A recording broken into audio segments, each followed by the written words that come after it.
We're here with Harry Ward for Darts World, and we're catching up with him ahead of Armageddon XL, which is a huge exhibition, one of the biggest in the country. Harry, how are you feeling ahead of tonight against Ricky Soudal, where the winner is, well, quote-unquote, going to be the Swaddling Goat, so the best player to come out of Swaddling Coat? I'm really looking forward to it. Like I say, it's going to be just a good chance to play each other. We've not played for years, to be fair, and two best players from the area. Should both relax. Great chance in front of a big crowd. So going to be good, yeah. And for people that don't sort of know sort of their recent history in darts, we saw you picking up a Pro Tour title in 2019, was it? Yeah. So now, sort of 7 years down the line, you took time away from the sport, didn't you? Why was that? And sort of, you know, how do you reflect on that decision now? Well, it was more just like in my own headspace. I think COVID hit, and I was stopping in hotel rooms on my own. You had to self-isolate, all that. The fun was sort of drained out of it. And I was still living at home, I was single. I felt like a bit of a bum, quote-unquote, if you know what I mean. And I wanted to just concentrate on my life. I've grown up with three older sisters. They've got married, had kids. I felt like that was the right thing to do, and I didn't think travelling the world playing darts was the right way to do that. So I've gone out, I'm now married, I've got 2 kids, and I'm giving darts another go now. And you've made that sort of gradual comeback, haven't you? So you've done Modus Super Series, you've done a little bit of ADC, and now you've made that sort of step back into the Challenge Tour arena, and last week saw you win an event out there in Hildesheim.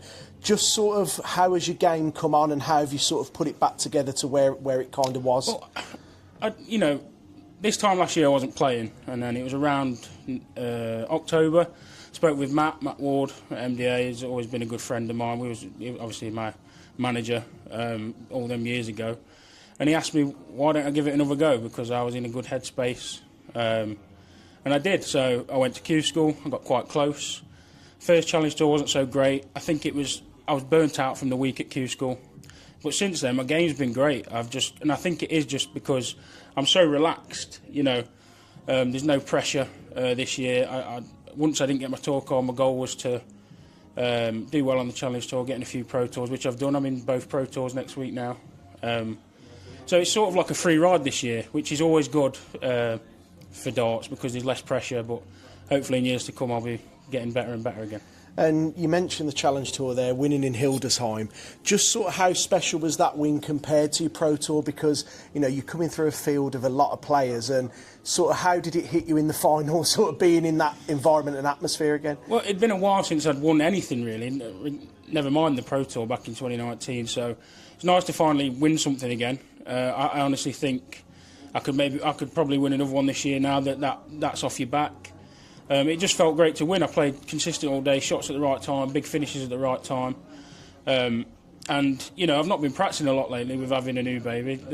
He's 8 weeks old. But like I say, I'm relaxed and the headspace is good, which is, in my mind, 80% of darts. It's all in your head. And I know I've always had the game. It's just going to kick on from now. And last week was a massive, massive step.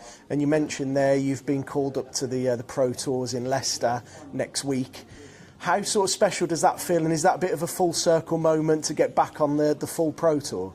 It is, yeah. It's been a while, And when I won the Challenge Tour last Friday, I actually looked straight away. I was like, where are the next Pro Tours? And I thought, they're in Leicester. It's only like 40 minutes from home. That'd be great if I can just cement a good place that weekend and get back in the Pro Tours, and I have. So, like I say, just get a free run next week. I'm playing well. And then kick on towards the back end of the year for Q School next year again and just keep going.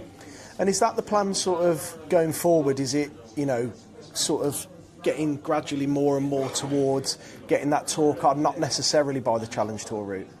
Yeah, of course, yeah. I mean, there's nothing stopping me from getting it through the Challenge Tour. I mean, Joe Hunt and Derek Coulson are miles ahead, but anything can happen. But I look at that Challenge Tour order of merit, I know I'm just as good as any of them, but my goal now, this year really, is to get the top 16, so I'm through to the second stage of Q School, not there all week. And that's it really, just relax for the rest of the year, just enjoy it. Well, we look forward to seeing the comeback continue. Cheers, Thanks, mate. Harry.